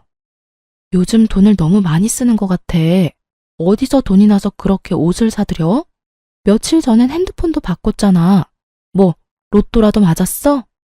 또 월말에 나한테 청구서 들이밀면 나 진짜 절대 안 내줄 거야. 그래, 나 로또 맞았다. 걱정 마. 당신한테 달라고 안 하니까. 아, 진짜 돈 얘기 좀 그만해. 나 골프 치러 갔다 올 테니까 먼저 자. 저는 수입이 줄어서 걱정이 이만저만이 아닌데 남편 얼굴은 아주 나날이 좋아지더라고요. 매일 시모 얼굴 보는 것도 싫어서 그동안 미뤄뒀던 대학원 경영자 코스를 시작했어요. 더 큰 비즈니스를 해보고 싶은 마음에 예전부터 꼭 하고 싶었던 저의 희망사항이었죠. 2~3시간 남짓이지만 시모를 안 보는 그 잠깐의 시간이 저한텐 힐링의 순간이었죠. 그러던 어느 날 저희 식당 처음 개업했을 때부터 쭉 같이 일해준 매니저 언니가 은근히 저한테 말을 하더라고요. 사장님, 요즘 학교 다니느라 바쁜 건 알겠는데 시어머니 좀 신경 써서 봐봐요. 무슨 일 있어요? 저 없을 때 직원들 또 괴롭혀요? 내가 진짜 말할까 말까 고민을 많이 했는데요. 사장님을 위해서도 식당을 위해서도 짚고 넘어가야 될 것 같아요. 시어머니가 종종 자기 친구들 데려온 건 사장님도 잘 알죠? 네, 뭐 그거야. 나도 몇 번 봤고 그냥 대접해드리라고 말해뒀잖아요. 너무 자주 오는 것 같아서요. 요즘 사장님이 학교 다니느라 외출하는 시간이 일정해졌잖아요. 그래서 그런지 꼭 그 시간만 되면 아는 사람들 다 끌어모으는 것 같아요. 거의 일주일에 3번은 오는 것 같은데 한 달이면 도대체 몇 번이에요? 그것도 비싼 고기만 계속 갖다 먹고 대낮에 술 엄청 갖다 먹고. 그렇게나 많이요? 아, 그래서 그렇게 수입이 줄었나 보네. 진짜 머리 아프네요. 알려줘서 고마워요, 언니. 수입이 줄었다고요? 그럼 이건 확실하지 않은데 사장님 없을 때 시어머니가 카운터에서 뭘 하는 걸 자주 봤어요. 돈통 여는 것도 봤어요, 사실. 확인 한번 해보세요. 그 얘기 들으니까 진짜 망치로 머리를 꽝 얻어맞은 것 같더라고요. 그날 밤에 다들 퇴근시키고 밤새 식당 CCTV를 다 돌려보기 시작했어요. 한 달 전부터 살펴봤는데 진짜 가관이더군요. 제가 식당에서 나가고 나면 일을 딱 멈추고 어디론가 전화를 걸더라고요. 그러면 지인들이 기다렸다는 듯이 식당으로 우르르 들어왔어요. 얼마나 시끄럽게 떠들면서 먹는지 주변 손님들이 항의하는 것도 여러 번 발견됐죠. 아이고, 박 사장님, 어서 오세요. 이리 와서 앉으세요. 오늘 제가 제대로 대접할게요. 저기, 야야, 여기 수육하고 갈비탕 3개 먼저 가져와. 소주 2병도 갖고 오고. 우리 정 여사 부자 며느리 들였다더니 아주 팔자가 확 폈네. 여기가 정 여사 식당이란 말이지. 진짜 크고 넓다. 돈 많이 벌겠네. 뭐 괜찮게 사는 정도지 뭐. 얼마 전엔 우리 아들이 이 가방 백화점에서 하나 사다 주더라고. 세상에, 말년에 정여사 팔자가 이렇게 확 필지 누가 알았어? 진짜 부럽다 부러워. 우리 아들은 이런 여자 하나 못 낳고 뭐 하나 몰라. 우리 아들이 그만큼 잘났으니까 그런 거지. 이 식당도 곧 내가 맡을 거야. 우리 며느리는 더 크게 분점 낼 거거든. 진짜? 우리 정여사 진짜 이러다 재벌되는 거 아니야? 나 좀 잘 좀 봐줘. 아니, 아직도 갈비탕 안 나왔어. 그리고 내가 저번에 만들어 놓으라던 인삼 꿀절임 좀 미리 준비해 놓고. 아주 자기가 식당 사장인 것처럼 직원들을 부려먹는 꼴을 보니 기가 막히더라고요. 그동안 직원들이 얼마나 불만이 많았을지 눈에 훤히 보였죠. 제가 힘들다는 이유로 직원들을 잘 챙기지 못한 것 같아 너무 미안하더라고요. 시무를 더욱 용서할 수 없었던 건 바로 다음 동영상 때문이었죠. 프론트 쪽 CCTV를 돌려보니 세상에 매일매일 현금을 훔쳐가고 있더라고요. 5만 원 한 장 주머니에 몰래 넣다가 시간이 가도록 점점 대담해지더라고요. 아주 돈다발을 앞치마에 쑥 넣고 가는 날도 있더라고요. 제가 그래도 오랫동안 장사를 했는데 어떻게 그렇게 돈이 비는 걸 몰랐을까요? 진짜 제 발등을 찍고 싶더라고요. 저는 배신감과 충격으로 가슴을 치며 한참을 울었답니다. 약해져서는 안 된다는 생각으로 마음을 다잡고 새벽까지 혼자 식당에서 그 동영상들 다 추려서 저장을 해두었어요. 다음날 시모가 출근하기 전에 직원들을 다 불러서 사정을 설명했죠. 그동안 제가 없는 사이에 시어머니가 여러분께 한 행동들 제가 대신 사과드려요. 이제 알게 돼서 너무 죄송해요. 그래서 그런데 그동안 시어머니에 대해 보셨거나 알고 계신 거 있음 저한테 얘기 좀 해주세요. 한 분씩 저랑 대면해서 얘기 좀 해요.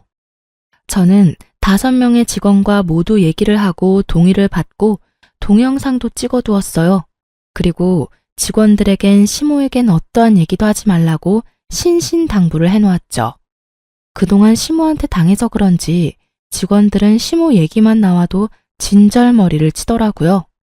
며칠에 걸쳐서 변호사 상담을 진행했어요. 대충 윤곽이 나오고 나서야 시모를 불렀죠.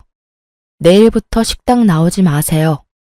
일 잘하고 있는 사람한테 갑자기 그게 뭔 뚱딴지 같은 소리야? 너 또 왜 히스테리니? 이제 직원들 좀 그만 괴롭히고 나 없을 때 사장 행세 그만하고 좋은 말 할 때 나오지 말라고요.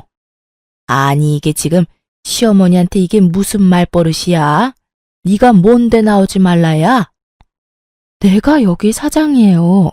아줌마 아들이랑 아줌마는 10원 한 장 안 보탰고 여긴 내가 피땀 흘려서 만든 내 식당이라고. 당신이 뭔데 어디서 밥숟가락을 올려? 이거 완전히 미쳤네. 아줌마? 당신? 너 진짜 옛날 같았으면 바로 소방 맞았어. 알아? 그래, 네가 사장이라고 지금 시어머니도 못 알아보고 사리분별 못하니? 사리분별 못하고 날뛰는 건 당신이지. 내가 가만히 놔두니까 다 아줌마 거 같아? 아줌마, 남의 거 도둑질할 생각 말고 정신 좀 차려요. 뭐? 야, 너 오늘 날 한번 잘 잡았다. 내가 네 버르장머리를 고쳐놓는다 오늘. 시모가 눈에 쌍심지를 켜고 제 멱살을 잡으려고 달려들더라고요. 직원들이 시모를 양쪽을 잡고 말리고 저도 몸을 확 피해버렸죠. 시모가 자기 마음대로 못하니까 성질이 났는지 식당 도구들이며 그릇들을 마구 던지기 시작하더라고요. 직원들도 소리치며 말렸지만 아주 미친 사람처럼 눈이 뒤집혀서는 금세 난장판을 만들더군요. 저는 그 꼴을 보면서 남편 놈한테 전화를 했죠. 지금 당장 식당으로 와서 네 엄마 데려가. 와서 보면 알 거 아니야, 뭔 일인지. 20분쯤 됐나? 남편이 헐레벌떡 들어오더군요. 아수라장이 된 식당을 둘러보더니 그 가운데서 씩씩대는 시모를 확인하곤 저를 휙 노려보더군요. 도대체 무슨 일이야? 뭔 일인데 감히 우리 엄마를 저렇게 화나게 할 수가 있어? 감히? 아주 모자가 쌍으로 웃기고 있네. 아주 말투가 드라마 회장님 뺨치시네. 너 도대체 그 말투가 뭐야? 뭔 일인데? 이유가 어찌됐건 시어머니를 이렇게 화나게 하면 돼. 당장 죄송하다고 무릎 꿇고 빌어. 얼른. 괜히 지 엄마 보라고 저한테 호통을 치는 남편이 우스워 보이기까지 하더라고요. 저는 말하기도 귀찮아서 시모가 지인들이랑 술판 벌이는 동영상 한 개를 살짝 보여줬죠. 이까짓 게 뭐라고 이걸 가지고 감히 시어머니한테 식당에 나오지 마라 갑질이야. 이거 먹은 거 얼마나 된다고? 내가 내줄게. 얼만데? 돈 준다고. 돈 준다고? 그거 당신 돈 확실해? 내 돈은 아니고? 경찰서 가기 싫으면 이쯤에서 네 엄마랑 식당에서 나가. 네 엄마? 역시 장사하는 것들은 이래서 안 돼. 무식하고 교양 없고 얼굴도 못생긴 거 돈 하나 보고 억지로 결혼해서 살아주니까 꼴랑 이거 식당 하나 하는 것 같고 네가 진짜 뭐라도 되는 줄 알아? 이제야 본색이 드러나네. 그래서 그렇게 결혼하자고 쫓아다녔어? 내가 돈 많이 버는 줄 알고? 그래, 그렇지 않고서야 나처럼 대기업 다니는 괜찮은 남자가 너 같은 애한테 가당키나 해? 나 아니면 네가 어디서 나 같은 남자 만나서 결혼까지 했겠어? 분수를 알아야지. 남편은 아주 무서운 얼굴로 저를 노려보며 팍 밀치기까지 하더라고요. 엄마나 아들이나 계획은 거창한데 상황 파악은 좀 딸리나 보네. 방금 CCTV 동영상을 봤는데도 모르겠어? 지금 하고 있는 짓들이 다 찍히고 있다는 걸. 나로선 고마운 일이네. 이혼 소송했으면 좋을 증거를 많이 만들어줘서. 이혼? 누구 마음대로 이혼을 해? 내가 바람을 폈냐, 때렸냐, 도박을 했냐? 난 절대 이혼 안 해. 이혼은 뭐 혼자 할 수 있냐? 전 남편을 비웃으며 다른 동영상도 짧게 보여줬죠. 거들먹거리던 남편 표정이 점점 하얗게 질려가더군요. 시모가 카운터에 서 있는데 남편이 들어오는 동영상이었죠.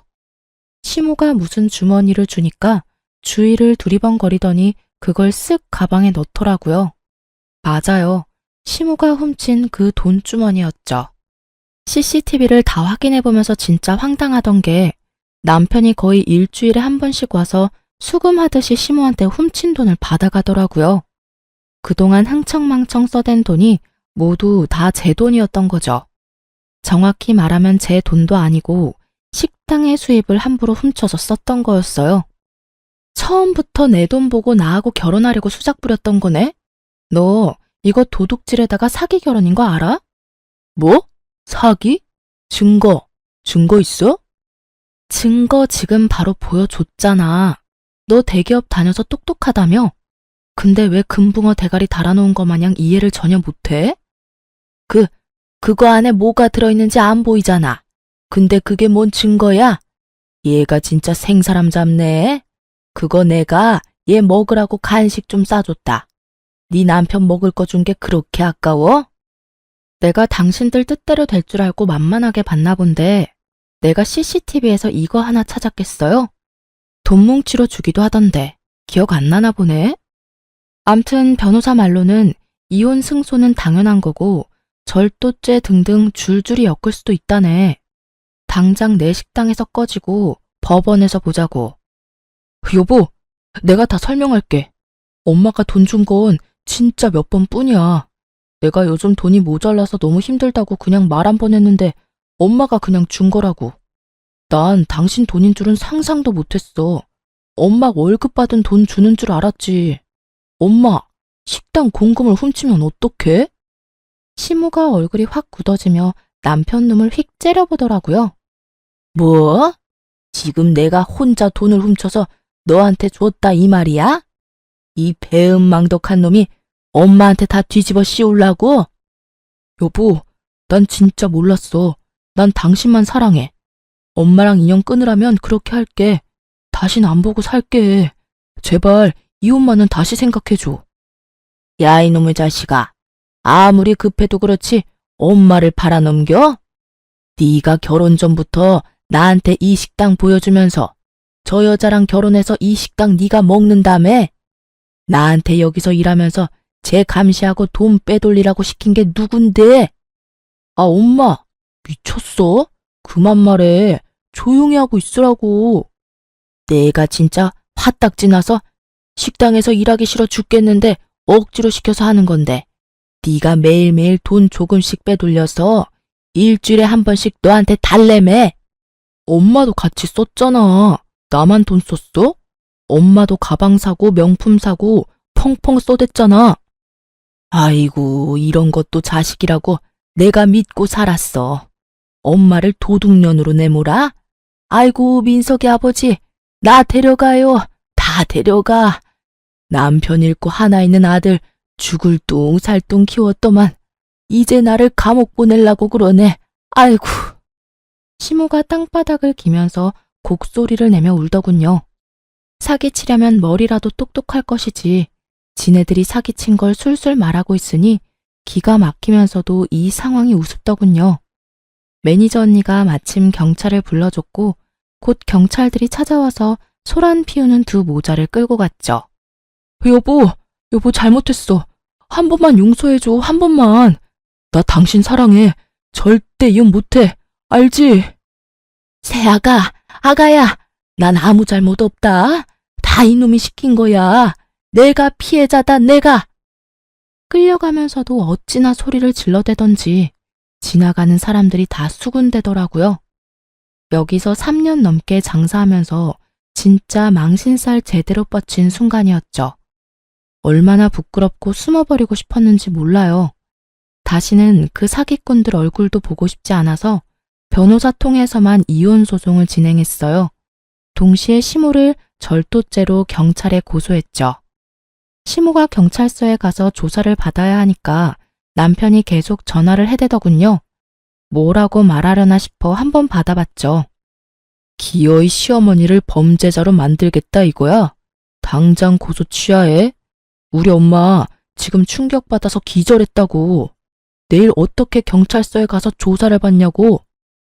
그거야 내 사정이 아니지. 그럼 지금까지 쓴 내 돈 다 토해놔. 내가 지금 그런 돈이 어딨어? 내가 한 달에 조금씩이라도 갚을게. 주식 물려서 점심 먹을 돈도 없어서 그래. 대기업 다니니까 대출 잘 나오잖아. 대출 받아서 돈 내놔. 왜 나한테 다달이 갚아? 이혼하는 마당에 너랑 돈 때문에 연락하고 싶겠어? 예전에 대출 받은 게 있어서 대출 지금 못 받아. 여보, 제발 한 번만 용서해줘.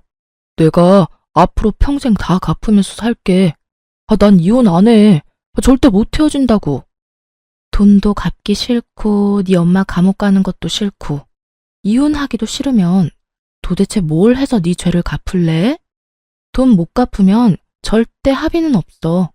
내가 빈말하는 건지 한번 두고 봐. 저는 전화를 끊어버렸죠.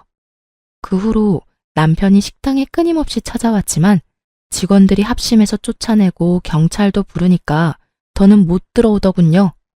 남편 놈은 결국 끝까지 돈을 안 내놓았죠. 저를 우습게 본 건지 그렇게도 돈에 미친 건지는 몰라도 말이죠. 저는 합의를 안 해줬고 시모는 절도죄로 벌금형 200만 원 선고받았답니다. 늙음하게 범죄자로 빨간 줄 제대로 그어진 거죠. 시모가 아주 발악을 하더라고요. 시어머니를 범죄자로 만든 며느리가 하는 식당입니다. 저런 데 가실 건가요? 피도 눈물도 없는 저런 여자 처음 봅니다. 제가 상대도 안 해주자 식당 앞에 와서 1인 시위를 하더라고요. 어디서 또 본 건 있어서 빨갛게 대문짝만하게 글씨 써서 식당 앞에 붙여놓고요. 식당에서 멀찍이 서서 고래고래 소리 지르고요. 저보다 직원들이 아주 화를 내고 분통을 터뜨리더라고요. 경찰을 부르면 아주 눈에 독을 뿜으면서 따박따박 말하더라고요. 아니, 내가 내 마음대로 말도 못해요? 나 지금 1인 시위하는 거야. 법으로 누가 나를 막을 수가 있어요? 번거롭게 해드려서 죄송해요. 그냥 돌아가세요. 제가 해결해 볼게요. 조용히 돌아가면 봐주려고 했는데 안 되겠네요. 명예훼손죄로 또 고소 들어가야죠 뭐. 뭐? 내가 무슨 명예훼손을 했다고 그래? 어머 웃겨. 아, 목이 말라서 좀 쉬다 와야겠네. 아줌마, 내 빼기 전에 확실히 알아둬요. 또 와서 이 난리 치면 내가 모든 수단 다 동원해서 이번에는 감옥으로 보내줄 테니까 알아서 처신해요. 알았어요? 시모가 얼굴이 일그러지더니 바로 또 내빼더라고요. 한번 경찰서 다녀오니까 아주 무서웠던 모양이죠. 한 번만 또 오면 진짜 바로 고소해버리려고 했는데 겁을 잔뜩 먹었는지 안 오더라고요. 거의 3개월 가까이 지겨운 이혼 소송이 이어졌고요. 결국 제가 승소했고 그놈이 펑펑 쓴 제 돈까지 합해서 총 3천만 원 위자료 판결 나왔죠. 판결 나온 날에 또 그 인간이 식당에 찾아올 게 뻔했기에 며칠 동안 식당에도 안 나갔어요. 메시지가 오고 메일까지 오고 난리가 났더라고요. 전화가 불나게 오는 건 당연하고요. 그리고 좀 잠잠해졌길래 식당에 출근했더니 어디서 지켜보고 있었던 건지 불이 나게 식당으로 전 남편이 들어오더라고요. 여보, 왜 이렇게 연락이 안 돼? 내가 당신을 얼마나 기다렸는 줄 알아? 여보, 난 우리가 이혼한 거 절대 못 받아들여. 나 좀 다시 받아줘, 제발. 이제야 다 끝났나 했더니 어디서 개가 짖나 진짜. 당장 안 꺼져? 위자료 빨리 입금해. 월급 차압 안 당하고 싶으면. 진짜 당신이랑 악연 좀 끊고 싶다. 제발 좀 그만 좀 떨어져. 저는 제 앞에 무릎을 꿇고 눈물까지 흘리는 전 남편의 모습이 너무 가식적으로 보였답니다. 확 밀쳐버리고 굵은 소금을 가져와서 마구 뿌려버렸죠. 직원들도 한마디씩 거들면서 나가라고 압박하자 결국 어깨를 축 늘어뜨리고 나가더군요. 그게 그 인간의 마지막 모습이었죠. 끝까지 돈을 안 내놓길래 결국 변호사 도움으로 월급 차압 들어갔답니다. 진짜 징글징글 하더라고요. 그렇게 이혼하고 저는 결국 식당 문을 닫았어요. 시무랑 그런 일이 있었던 곳이라 식당에도 정이 떨어져 버렸고요. 전 남편 놈 회사 사람들 계속 보는 것도 짜증나고요. 본사 지원받아서 다른 지역으로 확장 이전하기로 결정했답니다. 다행히 그렇게 멀리 떨어진 동네는 아니라서 함께 고생해준 직원들 다 같이 넘어가기로 했고요. 요즘 다시 새로운 식당 공사하고 행정 처리하느라 아주 정신이 하나도 없네요. 그래도 이혼으로 인한 충격이 커서 그런지 가끔씩 혼자면 멍해지고 우울해질 때가 많아서 요즘처럼 바쁘게 움직이는 게 차라리 나은 것 같아요. 전 남편 놈한테 하도 대어서 사람 만나는 것도 싫은 요즘이네요. 마음을 추스릴 때까지 이곳의 사연 들으며 위로의 댓글도 읽어가며 그렇게 혼자 지내려고 합니다. 여러분 들으시면서 많이 답답하셨죠? 저도 제가 자영업하면서 사람 보는 눈 있다고 착각했는데 결혼할 사람도 제대로 못 보고 결혼할 줄은 몰랐습니다. 역시 사람은 무엇이든 확신하고 자만하면 안 되는 것 같아요. 쓰라린 상처가 생기고 새살이 돋는 것처럼 돌뿌리 한번 넘어졌다 생각하고 다시 일어나려고 합니다. 그래도 직원들 덕분에 고소는 제대로 해줬네요. 가족같이 오래 지낸 우리 직원들에게는 당연 한우랑 보너스 많이 챙겨줬습니다. 혹시 저처럼 지금도 많이 힘드신 분들이 있다면 우리 함께 힘내보아요. 제 이야기를 들어주셔서 모두 감사합니다.